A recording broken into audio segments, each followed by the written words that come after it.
Seven, six, five, four, three, two, one. You'll never have the sacred stone. Oh, this you crazy mother. Welcome to the Henry Huzzy Coaching YouTube channel and podcast, where we discuss everything physique and lifestyle related, as well as the science of getting jacked.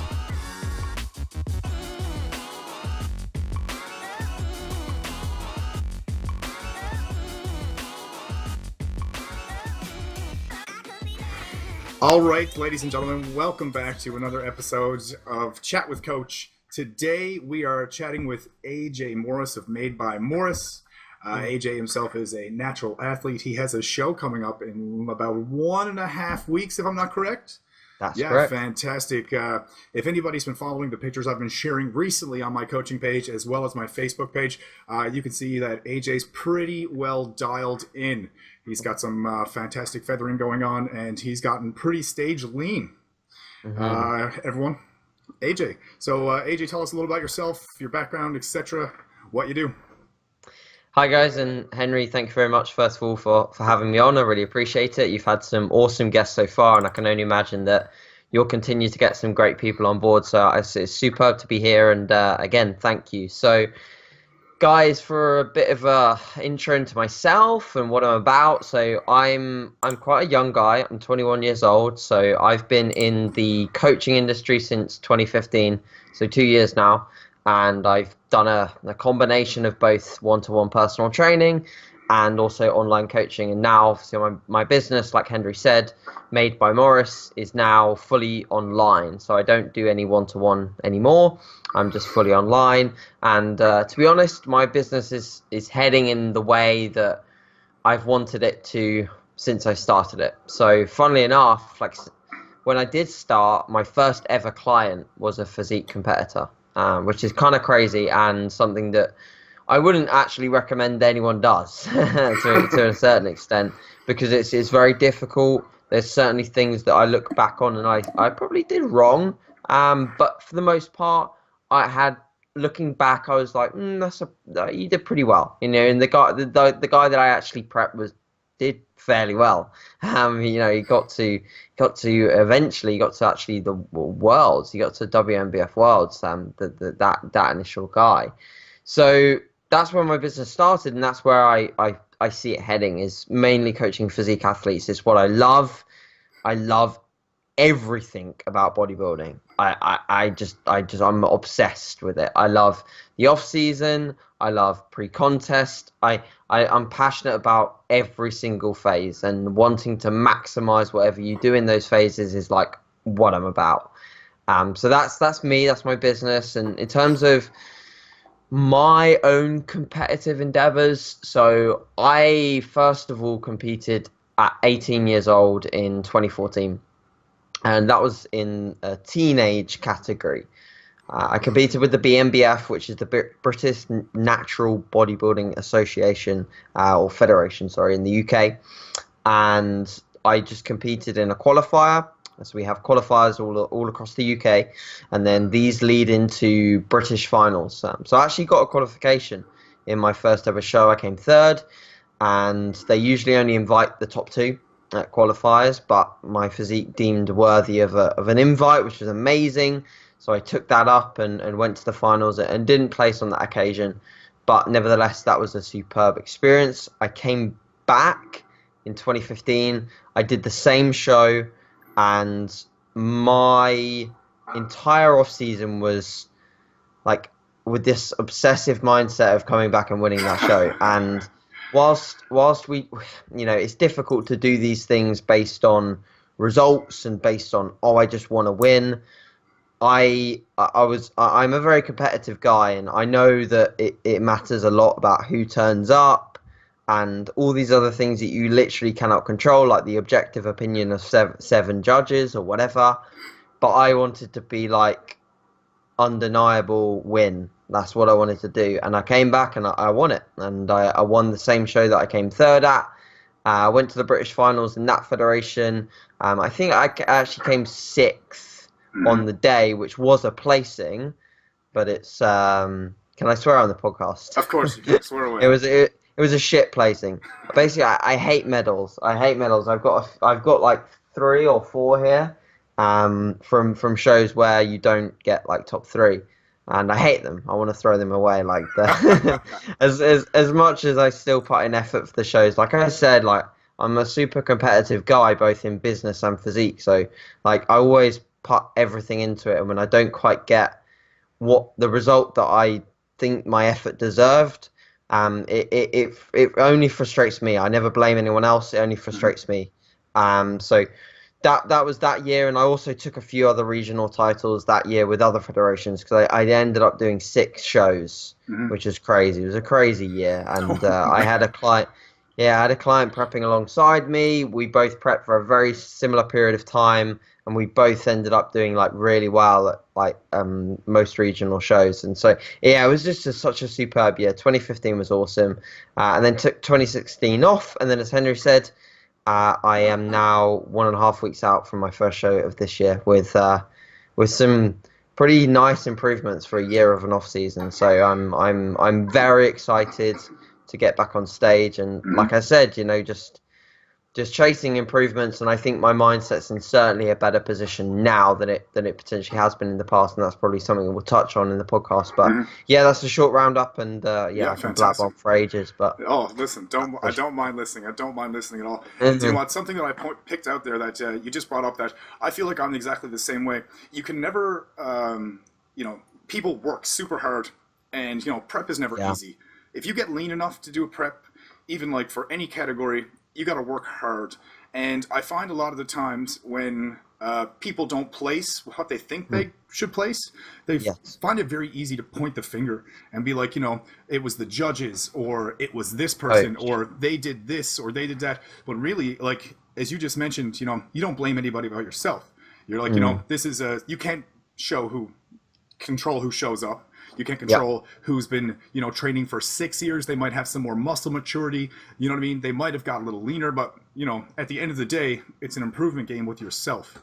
And as you mentioned, like, I've seen some of your pictures from, before when you competed, and it's like night and day.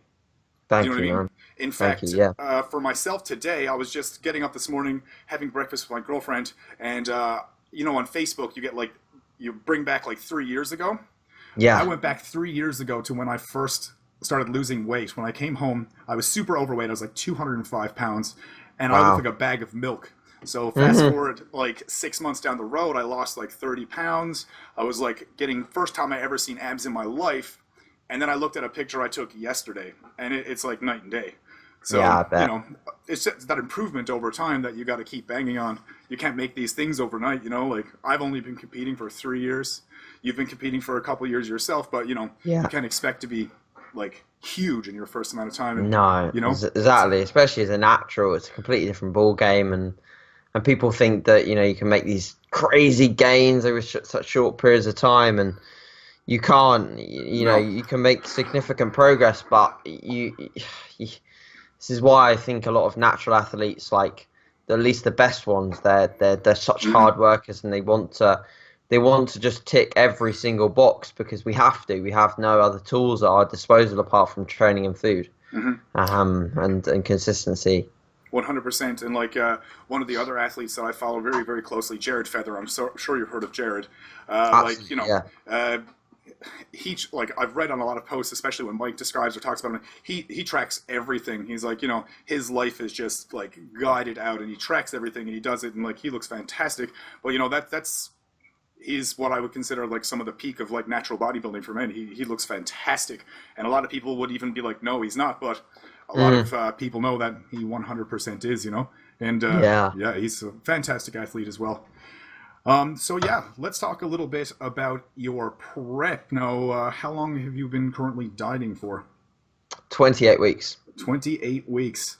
Yeah. And at the beginning of that, like, did you give yourself a percentage of body weight like you needed to lose, or like, how many pounds you approximated? It's a good question.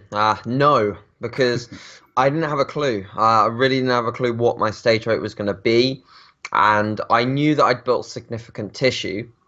I think if I was to look at 2014 to 2015, that was really interesting, because on the day I was literally within 0.5 of the same scale weight. I was exactly the same, but I was drastically different, like crazy different. So same body weight, 1 year with a 4 month off season, really, realistically. And I started that prep at 2015. I started at 165. I ended at 143. And this prep, I started at 184 pounds, and I'm now, as of this morning, 153. So I'm actually about 10 pounds up from my 2015 stage weight.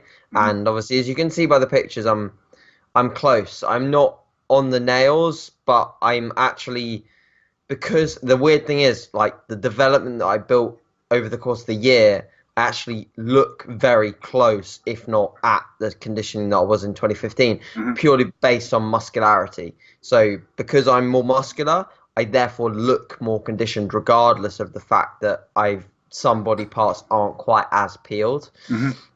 But yeah, for me, I knew that I knew what the look is. Like, I know what the look is when I'm ready, and at the point in time now, and over the last sort of 3 to 4 weeks, I've been just posing like every single morning in natural lighting, a windowsill facing me, a full-on windowsill with full-on natural lighting. None of this downlighting. Yeah, downlighting is great for an Instagram post. Downlighting is great for your YouTube, and I put a lot of my best shots, I must admit, on my Instagram, which have got savage downlighting in the gym with a pump, etc. I take no official progress shots in that kind of lighting. I might take all shots, yeah, but they're not progress shots. No. My progress shots come in the morning. As soon as I get out of bed, I attend to my little puppy, which is a nightmare. That's extended my morning to no end. So yeah, that, and then I pose, and so I always go off those pictures. And at the moment, I couldn't give a crap what I weigh, and I also am aware of the weekly scale weight drop. So of course, if I'm not making the progress I want to see on the scale at the moment, which is sort of anywhere between 0.5 and a pound per week at the moment, because I'm in the very latter stages. If anything, I'm very happy with 0.5. But in the front end of the prep, and like we were just talking about off call, is that it was initially a little bit faster. I did have some weeks where I'd stall and I'd be like, shit, and I'd think like, oh my God, like, I'm not going to be on track, I'm a bit behind, let's speed things up. And then you just got to, like, I hate the saying, but you got to trust the process. And you got to be aware of the fact that you are in a deficit. You're ticking the boxes to get you towards your goal, and you just got to keep doing them. And then the next week, hey presto, I'd probably have like 2 pounds come off. So there'd be quite a few weeks where I'd have no drop, and then the next week 2 pounds. It seemed to be like the way my body worked. But again, like, it's very similar to 2015. Towards the end, I find it really easy to just keep losing.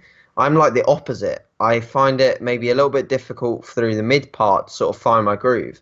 But once I'm in my groove, like, I'm finding it super easy to get weight off right now. Like, I feel like complete garbage, I'm not going to lie. But the actual consistency in weight drops and consistency in weigh-ins is way better when I'm at this stage, because I'm so regimented with everything that I do, that I think the more regimented you can get, the more consistent you'll see the scale, your data, your training, everything. So, but it's hard to get that head on for 28 weeks. Like it sounds so cool, like so easy in retrospect and hindsight to say, let's get this kind of consistent, like, obsessive head on for 28 weeks. Try and do it. You'll blow out. Like, by the end, you'll not be able to maintain it, and you'll probably lose your head at the wrong time. You'll lose your head at the end because you've been too obsessive in the start. Yeah. So I believe that you should not only periodize your training and nutrition, but you should periodize your mindset. I really do think that, and that's something that people just don't even take into account, but you should. It's really funny because we were both talking about Cliff Wilson off air just a second ago, and he actually just put a post this morning about this exact same topic. No way. And he said, I haven't seen that. athletes, he finds either they're like super strict with their food a lot of the time, and then they're very loose with their training. Or they're super strict with their training. They track all their training, their progress model, and like their progression is just on point, and then their food is off a little bit. Yeah. But he was like, he's saying that like you should be a little bit in the middle of both. You should be able to be fluid with both, but you should not become obsessive and just to that level of, because as you mentioned, after a while, that level of rigidness will cause a break. You need to be able to be flexible with a lot of things, because you just follow something in paper out every single day. It becomes monotonous over time, and 28 weeks, that's about 6 months, isn't it? Yeah. So, and something on that topic, Henry, like it's why people break post show. It's just psychological. 100%. Well, after a show, it's like, you're working toward this goal, and you're inching, and then you finally obtain it. And then what? You don't have a goal. I find it's worse. I tell you this, I find it's worse when you win. When you win and when you get your result, you have this weird feeling of like emptiness because you've done it, like you've just done it. But when you become a little short and you have maybe another show, or you're going to compete again in a year. I can remember after 2014 prep when I came short on both. I was like, there's no chance that I'm missing a beat. And that off season was crazy productive. I was almost a little too obsessive, to the point where I declined social events, etc., which I don't do like when I'm in an off season now. Like I just don't. I eat all the burgers. So I was probably a little too obsessive at that point, but it certainly makes a difference. And it's weird. Like recently I've been very intrigued by sports psychology, and that's something that I've never really got my head stuck into, but I certainly have. And I think the way that I get my head stuck into it now is not only do I listen to like bodybuilding podcasts and bodybuilding sort of like YouTube videos, etc., but recently I've been watching or listening to podcasts with just any world champion, like anyone that's been like a champion at something in the sporting arena. Last night I watched the I Am Bolt documentary, and I found that so intriguing, because I don't know if anyone's watched it, but I just found how intriguing it was as to how I was expecting Bolt to be someone that was just like nothing would have, like he was just obsessed, passionate, like relentless with sprint training, and just so passionate about it, but he's really not that much so. And I think it's maybe the length of time that he's been doing it that could have some impact on it, and obviously the pressures that he then built up as an athlete. But he seemed like he actually didn't really enjoy it that much towards the end, and that he wanted to do some more partying, and he wanted to chill out more. And it's very, very, very interesting, because you consider someone like that just to be like, here's a box, here's a machine, and there's a sprinter, but he's really not that. So I find sports psychology something very, very interesting for sure. I agree completely, and I actually I spend I put at least 2 hours a day into studying, and I try to find like some new research, or I try to find some new stuff, not only on basically weight training and periodization and all this other stuff, nutrition, but I also spend a lot of time figuring out like psychology and things like that. I spend a lot of time listening to podcasts, talking about how the human brain works, because that's part of coaching as well. It's not just, here's data, do this. You're working one-on-one with the person. You're not only the person that's working with them, you're their motivator. You need to know how they're thinking and what they're going through and things like that. And I not only look into how it like things for them, I look into how things like work for me, to actually keep a positive mindset, and to, as things get worse, think about, this isn't actually that bad. In fact, the first week, as I mentioned, I was really hungry my first week in diet, and I was eating a lot of food, but I was just thinking to myself, like there's a lot of people out in the world that don't have a choice, Yeah, They don't yeah, have a choice. They're starving all the time. If I actually feel that bad, I can go get something to eat. This is a choice by me, right? And like yeah. remembering these things is a very positive outlook towards, athletes and things like that, you might feel hungry, but it's not going to be for that long. You're Sure, going you're going to sure. have a meal. If you're eating 4 or 5, 3 meals a day at some point, it's going to happen. You're going to eat soon. It's not going to Hmm. be days, right? So you got to really put it into perspective and think about that stuff as well, even though it does suck. Yeah, no, totally agreed. Totally agreed. hmm So at the beginning of prep, how did you start it out? Like, how many calories were you consuming? Like, what kind of macronutrient breakdown do you go with? What's your camp of thought on protein intake as well? There's a lot of variances and differences and nuances that come along with that. Sure, sure. So, I think sort of I don't exactly know where my calories were. I think they were just slightly below 3,000, but I can remember my initial macros being about 400 carbs, 60 fat, and about 220 protein. hmm So they're just like pretty average macros for someone who is like 180 pounds. I've never been. I think the highest I got my food was like when I was 19, and I was in that sort of very obsessive phase where I was like just very regimented with everything.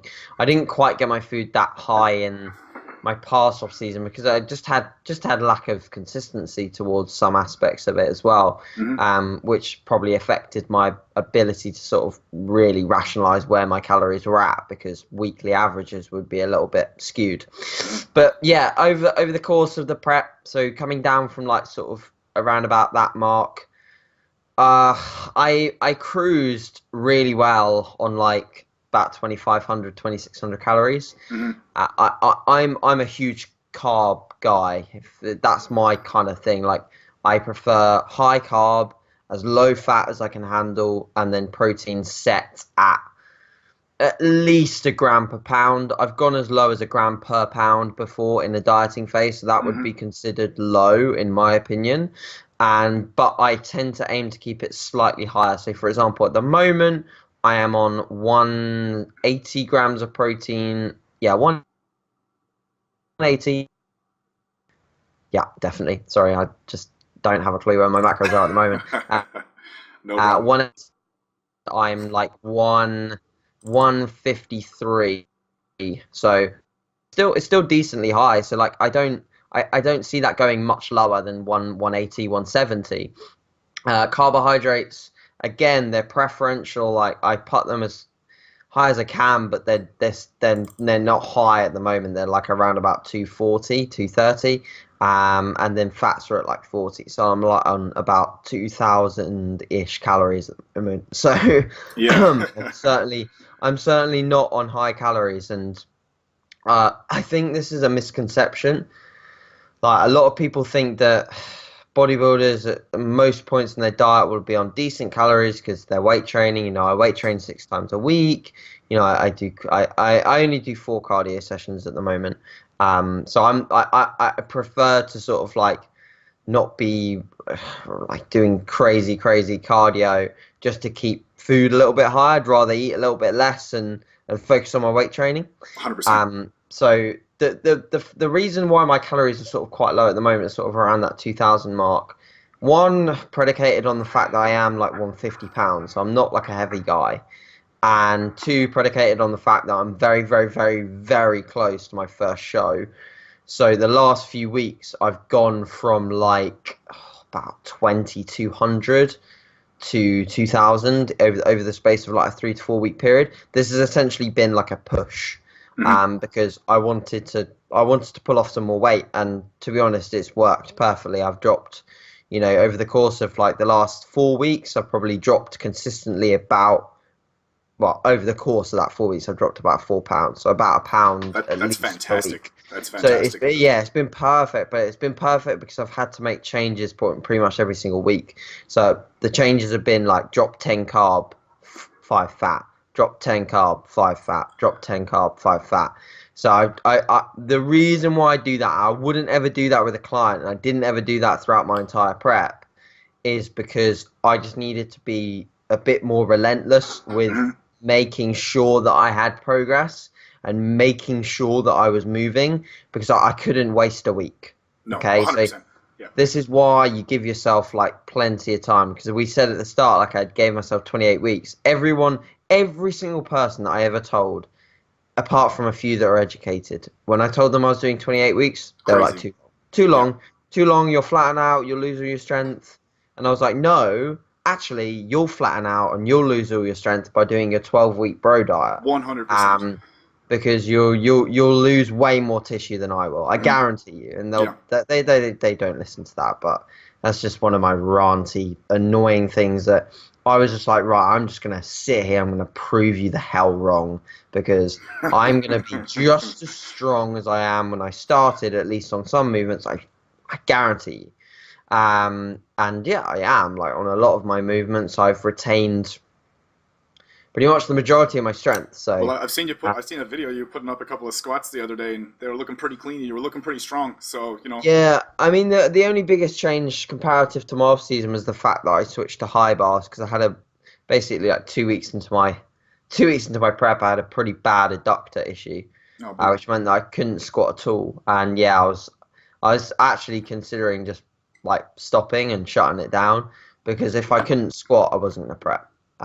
Because I love squatting, and if I was to go into leg sessions and do leg press and things like that, all prep when I was demotivated, well not demotivated but tired, run down, and I need my squats to keep me sane. Like as much as that sounds kind of weird and sadistic, I need to do that movement, otherwise I just don't. I think my legs were just withering away. So, but I sorted the issue, touch wood, and then switched to high bar. And then that was actually a godsend because my leverages stayed intact, like really well for high bar over low bar. Apart from the bar feeling like it's ripping into my upper traps and like destroying my entire back because my back's got not enough cushioning on it anymore.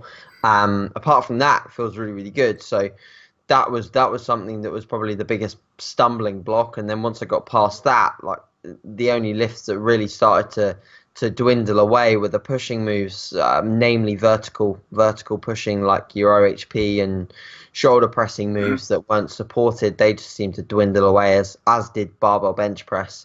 But other than that, like pretty much most things have been my pulling movements and all of my lower body movements, even like stiff legs and things like that, have been pretty much retained very well. That's fantastic. So yeah, I guess that's pretty much a roundup of sort of calorie changes and also that the adductor issue and then thus training changes. But yeah, that's how things have gone. I'd totally like to just reverse it back for a couple of seconds there. I remember, and you mentioned the difference between a evidence-based and a bro prep. And this is something where I'm from. There's a lot of bro prepping going on, and it's crazy. And in fact, the way that I look at it, I had a really good off season. I had a really strong mini cut before I started my prep, and then I did a couple of months of maintenance, right? Okay. And I was, I had really good abs at this point. I looked, and some of my friends who were also doing the show were like, man, you're just going to coast in. Like, you have nothing to lose. Like, you have, like, 10, 15. I'm like, yeah, but this is the way it's supposed to be done. You're not supposed to, like, be 30, 40 pounds overweight and then cut for a show. Yeah. Because, like, my strength, or at least my intensity and my volume, are going to be able to stay a little bit higher coming in because, if you lose all that weight in 12 or 16 weeks, unless you're on a lot of drugs, you're going to lose a lot of mass. And that's the thing, right? I've worked really hard this off season. Like you mentioned, you did as well. I put in a really good off season and I stuck to some really good principles, and I made some newbie gains, as I mentioned in the video with Steve and Pascal. I just basically filled out what I had and I felt really good about it. But I don't want to drop 30 pounds in 16 weeks or 40 and lose all of it. Like what's the point in that? I'll just be spinning my wheels and it's kind of like pointless. But people do not give themselves enough time to prep.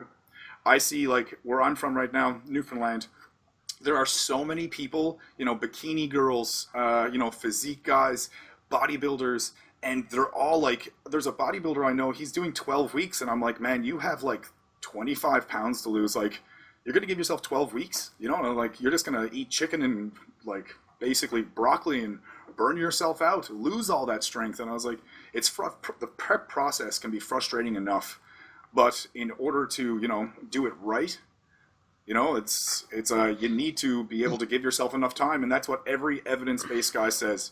When you come to somebody, that's it. And in fact, we were talking earlier that I was going to work with Cliff this year. One of the biggest things for me is last year, right after show, I applied to work with Cliff. Okay. So I had all the application processes. I talked to Dan back and forth, and they were like, okay, we're going to take you on. My stage weight last year, after like I carb loaded and everything, I was holding a good bit of water. I was 182 pounds. So then Cliff wrote me back and was like, I want you to be 178 pounds before prep starts next year. And I was like, what? Like, it didn't make sense to me, right? So at that point, I kind of like spent a lot of more time researching and diving into things. And it's like, you know what? Yeah, I still was overweight, and I still had to lose a considerable, amount of, I did well, but, I could have done better. I could have looked better, but when he really told me that if you want to work with us, this is the weight you need to be next year before you start, I was kind of like, wow. And then all the research clicked in, and like I read a lot of Eric Helms's work, and like, Alberto Nunez and those guys, and they're doing like, 6 months preps, and like Alberto's known for getting like super, super lean too, right? And they do really long preps, and it's like, yeah, it's starting to make sense now. And it's like, that bro style of dieting for 3 months at a time, and or like 4 without like with being overweight, it just doesn't make sense, really. Yeah, no, I would agree, and I think there is, from my personal opinion, and I'm huge on having people having their own opinion on things, because I think that's really important for the industry to be healthy. I think some of the preps that I have seen are going too much the other way, like just too long, and people are prepping for like years, what it seems like. So they start prep, and they're like, at the start of 2017, they're like, yeah, I'll do a show in spring 2018. I'm like, what? So I don't know why that is, but I just think, with that kind of approach, it comes down to the mindset again. I think at some point during that diet, during that like a year of prepping, you'll lose your head. 100%. I guarantee you'll lose your head, because you won't want to be in that dieting phase. Whether it doesn't even matter whether you're in a diet break or anything like that. Like sometimes you just need to totally switch off, switch off, go on holiday, completely let your foot off the gas. And you can't do that when you've got your head in the idea that you are prepping and that you are in a conscious prep phase. 100%. So I think that there is an element of control over these phases, and you should just set it out so that, like for me, with the way that my prep works, like I've looked at my year and I've said, okay, I'm going to be pretty good for my qualifier. I'm definitely going to be putting 100% into it, and I'll look as good as I can. And then I've got more time if I need it to get leaner for the other shows. And luckily for me, I'm in a position now where like I can afford to do my qualifier, have a diet break, and then push a little bit further for the rest of my shows. So, and I think the idea of dieting for 28 weeks, in hindsight, you would have wanted to ideally had enough time to sort of split some of that up and do some diet breaks. But for me, I didn't. Like, I just didn't have enough time to be doing that. I did do refeeds, which I'm not sure if we'll touch on, but I did do single-day refeeds, and I am still doing them.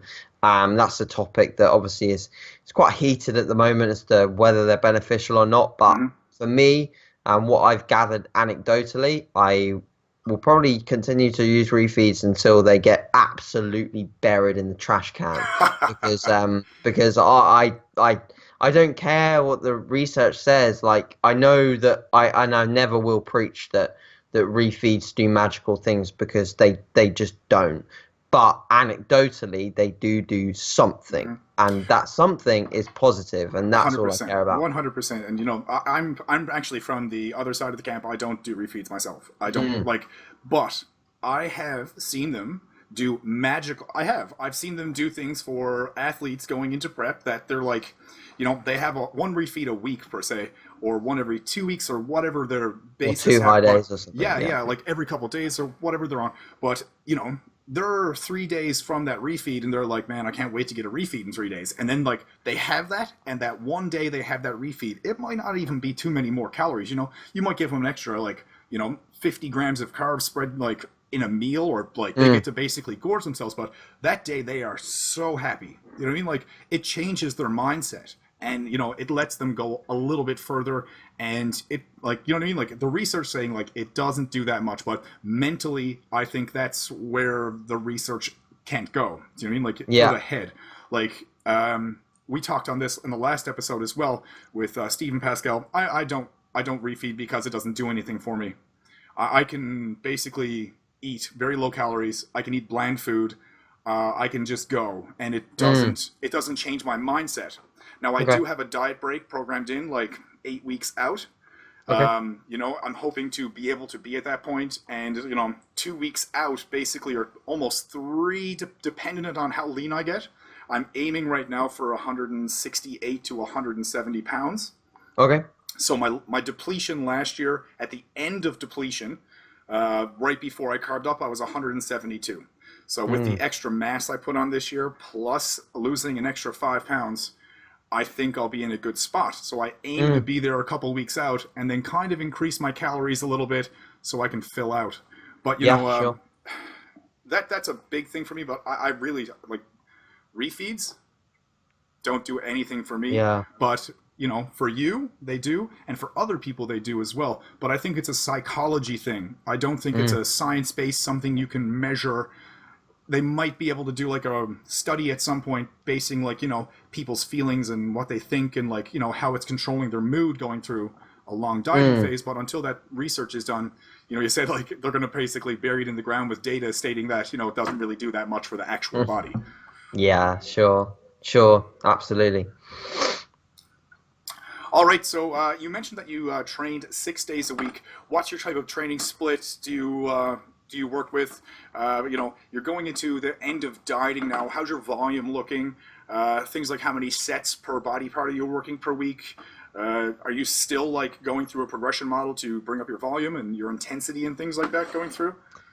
Sure. So my training split has always been the same for quite some period of time. So I train a push, lower, pull, push, lower, upper split, and then off. Exactly. So exactly the same as me. Mine's push, pull, legs, push, pull, legs. So.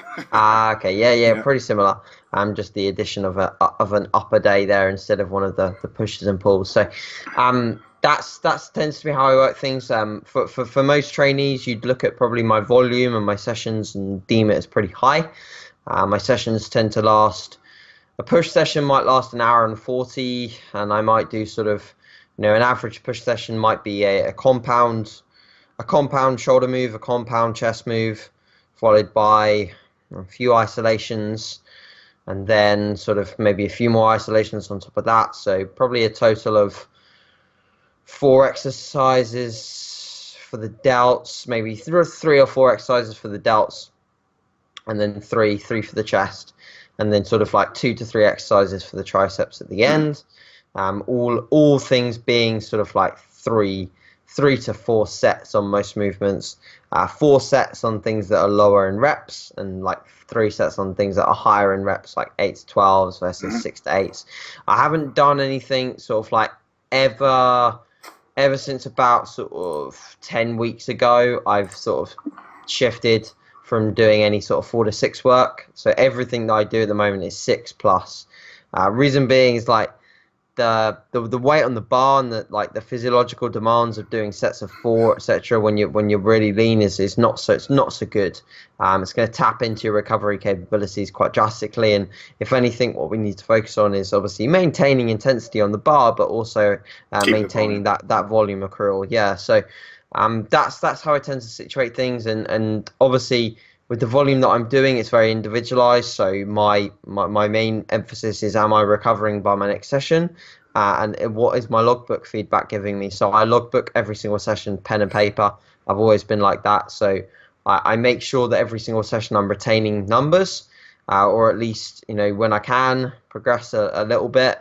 For the most part of my prep, I was trying to progress and up until about maybe 10 weeks out, 8 weeks out, when things started to get really tough in terms of progression. I wouldn't progress in terms of adding load or adding a rep. I've never run models where I'm increasing sets. No. Never. No, never. And absolutely at some point I would try a model like that, but I just see training as something that's very often overcomplicated that is actually very simple. So to apply progressive overload, we can apply that by adding reps, adding weight to the bar.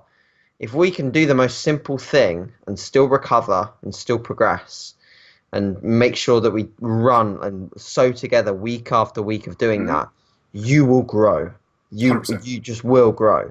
So like the only issues that, well, I don't have issues with it, but the only complications that I see with adding set is at some point you will get to that, obviously your what's deemed as MRV, but during that phase, I really do think that there is some optimal ground where you can almost hold volume and progress through the adding reps or weight on the bar. But you can hold the volume that you're adding via sets. So you just hold your sets. Like you don't need to keep adding set after set, in my opinion. I just don't. I see that as confusing. And what I see with a lot of people that follow this model is by week 4 or week 5, they're so overreached that the work they're doing is actually quite shit, and they're ill. They're always ill, suppressed. They've pushed their body to overreaching, which is obviously somewhat required because the final week before a deload, you shouldn't be feeling too good. But they're almost always ill. And I've had clients come from other coaches that will imply this kind of model, and they're like, I always feel like when I get to my deload, like I feel ill and fucked up, but I've not really felt like I've trained too hard the last 4 weeks, because week 1, week 2, week 3, they were okay, and then week 4 just came out of nowhere and just killed me, and then I was ill, and then week 5 was just recovering from illness and getting back into things. So I'm quite opinionated on this, I guess. 100%. I'm not in a position. I'm opinionated, but I'm not in a position to sit down and have a round table debate with my kids. I'm definitely not going to do that because I think he's fucking awesome, and I think Jared's awesome as well, and I think Jared follows a very similar approach. But for me and the work that I do with clients, I very much like to just simplify things and think, are we progressing? Like, are we making strides? And if we're making strides and recovery is there, and session to session we're making some element of progress, I really do think that as we're ticking the box. The question obviously is, could we do more? Could there be a more optimal route?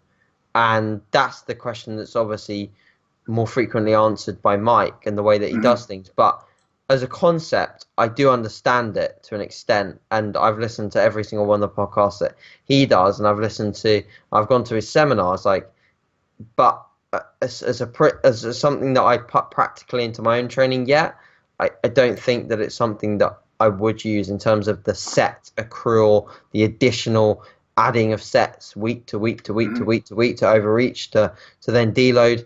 It's just not something I've done yet. And that's it. That's it, really. That's just my opinion on things like that. The irony is that is 100% the style that I use. And interesting. I find it extremely, extremely effective.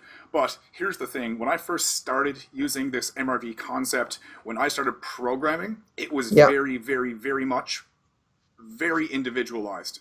My client, Tyler, he has been working with me now for, almost a year. He's lost, say, almost 50 pounds now.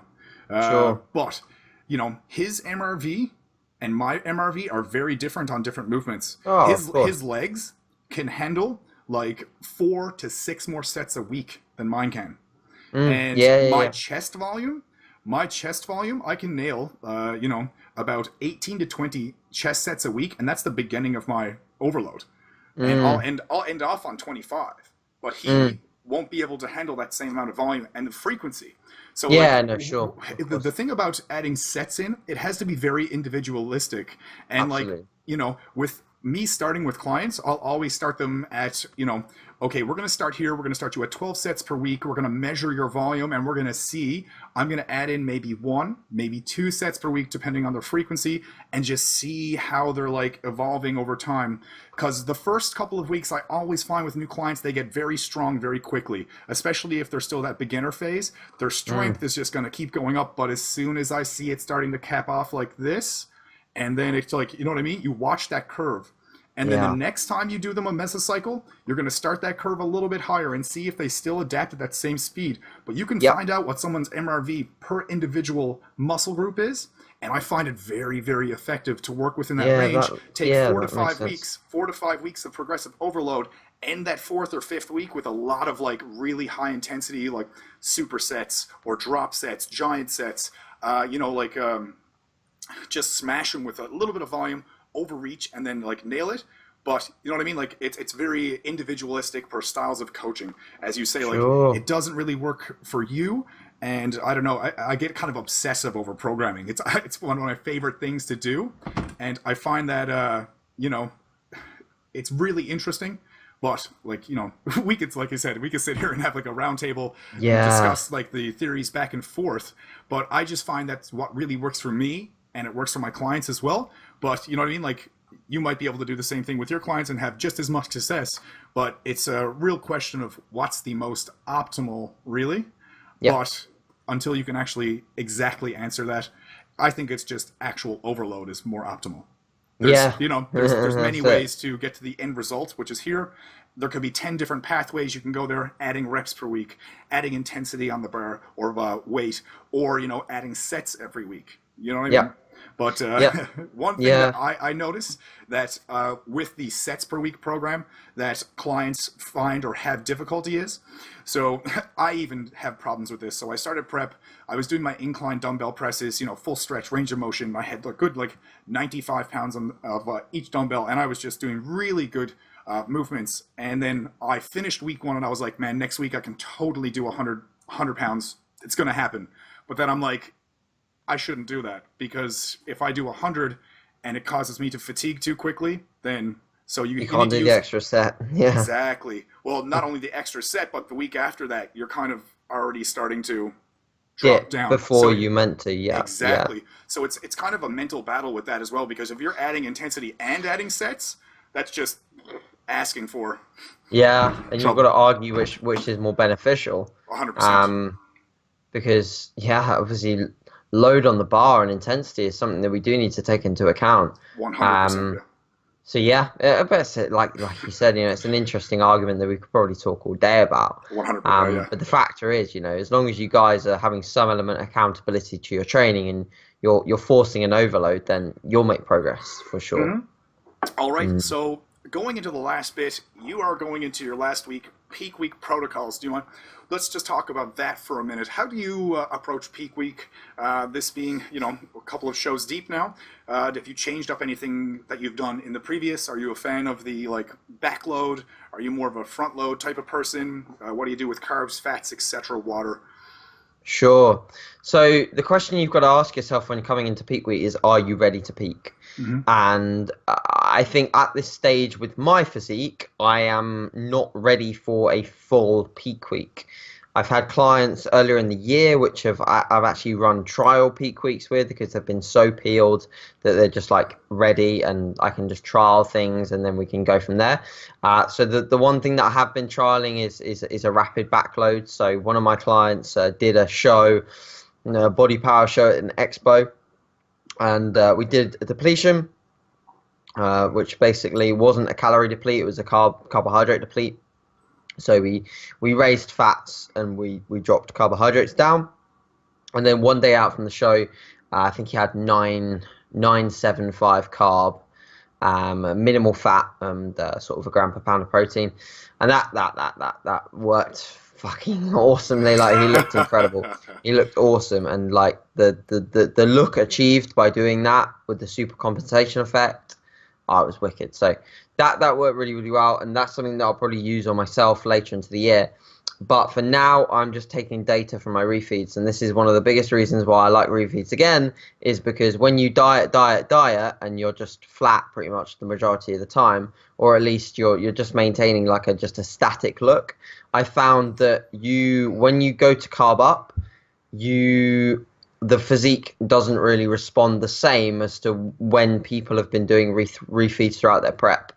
The process of getting flat to full, flat to full, flat to full, I do believe that there's some sort of rhythm that your body will get into when your body knows that I'm flat, flat, flat, flat, flat, I'm a bit fuller, flat, flat, flat, flat, flat, fuller. And you can sort of take data from your refeeds, take images pre-post refeed, have a look at them, see which areas are potentially going soft, see which areas are hardening up.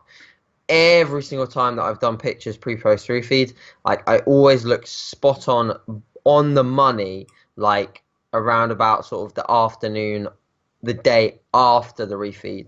So I know that if I refeed one day out, at the moment, that will promote a really good response in terms of fullness, in terms of like the physique just looking good. Yeah. So that data wouldn't have been collected. I'd have essentially had to go blind into a peak week if I was meant to refeed one day out and I hadn't done refeeds for the entire prep. I'd have pretty much zero clue as to how many carbohydrates I can handle. What it would be is a guessing game. And when you guess, you turn up flat or you turn up spilled. You never turn up on the money, because the amount of refeeds that I've done, which have been just like to keep me going type things, that have been way too little, then are just like crazy. Like I have as much as I'm not dieting on huge amounts of calories, I have a very good tolerance to carbohydrates on a high day.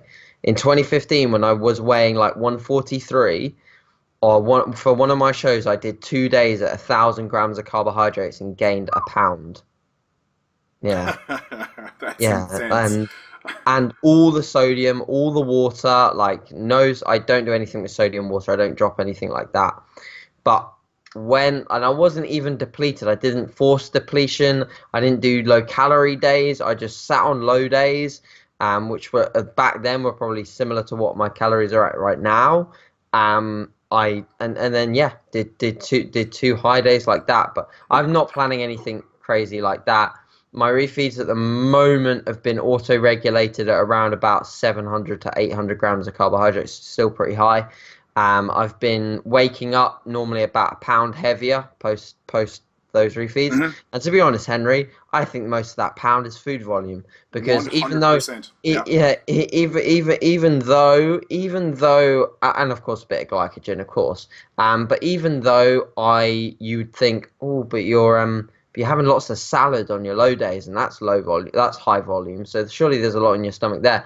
But like the foods that I refeed on, because my stomach is like made of cast iron, I still have like big bowls of oats. I still have a lot of rice. So there's a lot of volume going in, and by the end of the day, as well in those things too, right? So, there's just the weights. There's just weight. So I think a lot of that pound is from food volume, and obviously a bit of glycogen, or a decent amount of glycogen, should I say? Because when I refeed, I do sort of push my water up slightly as well, because we obviously know that to carry substrates, we need water and we need sodium. So pulling water and sodium is probably the worst idea in the world.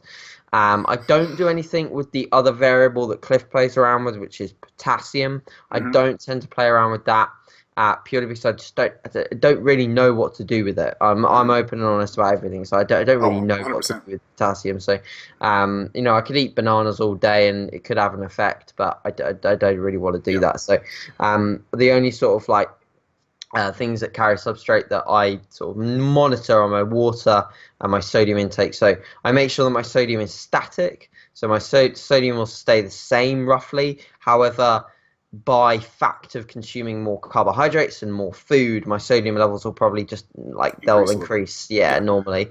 And then my water intake, I just make sure that I just drink a little bit more.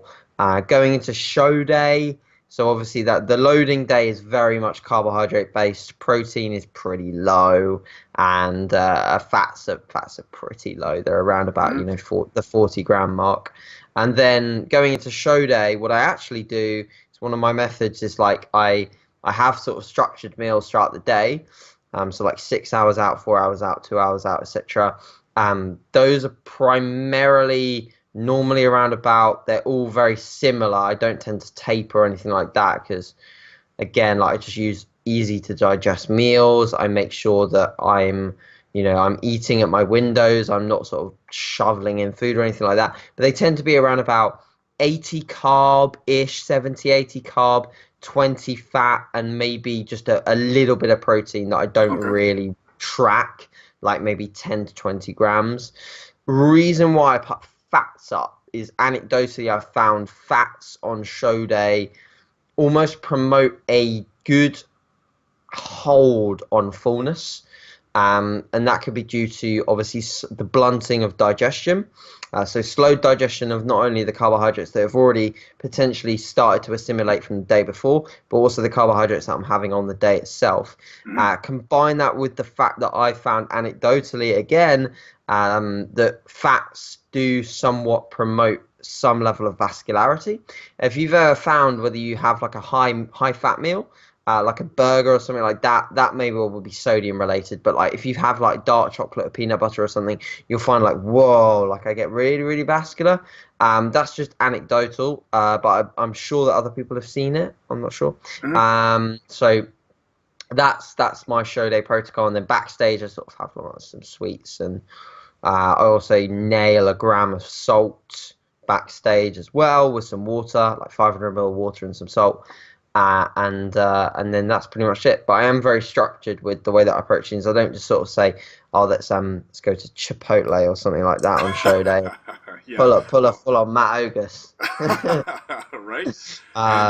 But yeah, I do have structure, and I make sure that I sort of just stick to the plan. But yeah, that's the plan for the first one, and then later ones I might do sort of some more aggressive peaking. Oh, fantastic. And, I find that very interesting because, I see a lot of your pictures right now, and this is something I'd like to talk about for people locally at least. I see people that are overweight going into a show. Sure. Not overweight in the essence of, being overweight, but I mean like comparative to what they should be. And their coaches give them this crazy like peaking protocol, and it's essentially counterproductive a lot of the times because you can't control 100% where the water goes, where the glycogen goes, especially if you're holding that much weight. And the way that you're doing it, just the refeed, because you've studied yourself, you know how your body works, and you know that you said that next day you're going to look pretty good, you're going to look full, it's going to be nice. In fact, one of the biggest things I could say, I'm a big fan of the backload, like we were talking about. I really like it, but last year, I was looking pretty green, and I did that style on me. My lower back wasn't, all the fat wasn't gone. I wasn't lean enough. I do men's physique. I don't have to be bodybuilder shredded, but I still need to be pretty lean. So when I did that protocol, I ate I think it was 900 grams of carbs. I kept my water fairly high. But what happened was there was a lot of blurring in my back. My front looked great. I'm one of those people that's kind of strange that I can have abs all year. I have vascularity in my abs right now, but my back, that's where I hold all my weight. That's genetics, right? So for me then last year, what happened was all my back just got super blurry because all the water just came to the fat. And, Cliff even said after, he's like, I don't have bikini athletes and I don't have men's physique guys do this because they don't want to be ripped and shredded. You know what I mean? That's the way. A light backload would have been best for me, but it's a really easy way to screw up somebody's show day. All that work just to peak per se, and you got to be ready for a peak to even matter. So, just throwing a peaking protocol at somebody is kind of frivolous, I think, and, it can, a lot of the time, do more harm than good, especially in, amateur shows that, it's somebody's first show and they're not that lean, and, that can make show day considerably more disappointing to them when it comes down to the wire. Sure. All right, AJ. Well, you know what? That's pretty much an hour. That hour went incredibly quickly. No, I've enjoyed it. Yeah, for sure. I did as well. We covered a lot of topics, and it's funny that we do things a lot differently on many scales, but the results are still the same. And like we said, there's many different ways, and as you mentioned as well, it's important to have this kind of differences between people in the industry, especially evidence-based people, because it's not good to have everybody on the same page and doing the exact same things, because you always need people to do things differently because you want to figure out what's most optimal and what's best. Yeah, I think it's very healthy. Oh, 100%. It's extremely healthy. Besides that, AJ, do you have anything else you'd like to tell our viewers or anything like to mention? Yeah, I mean, follow me everywhere. I'm joking. But yeah, guys, like if you like the episode, make sure that you like it, and obviously if you're watching on whatever platform, then feel free to sort of reach out to me and ask me any questions that you particularly wanted to ask, or that if you want to follow my journey and follow me up to my shows, then you can follow me on Instagram at AJ_Morris_, and you can follow me on YouTube as well. I put out daily content on YouTube, and that's just AJ Morris. So if you like my stuff and you like this, then follow those. And I also run a podcast called Team Muscle Radio with like a sister podcast called The Natty Scene. So check those out as well if you like listening to podcasts and you want some to kill some time and cardio or things like that. So but yeah, Henry, like I wish you the best of luck in your prep and everything that you do in the future. And again, thank you very much for having me on. I've really enjoyed this. My absolute pleasure. And AJ, for everything you have just listed, I'll put your website, Instagram, Facebook, the Made by Morris Coaching. Everyone, if you want to follow, and I implore you do, because a lot of his podcasts are great. I listen to the Natty Scene quite frequently, and a lot of his videos he puts up when he's interviewing different coaches and things are very informative as well. So I'll link all of that down at the bottom. Please, everybody, go follow AJ. Fantastic source of information.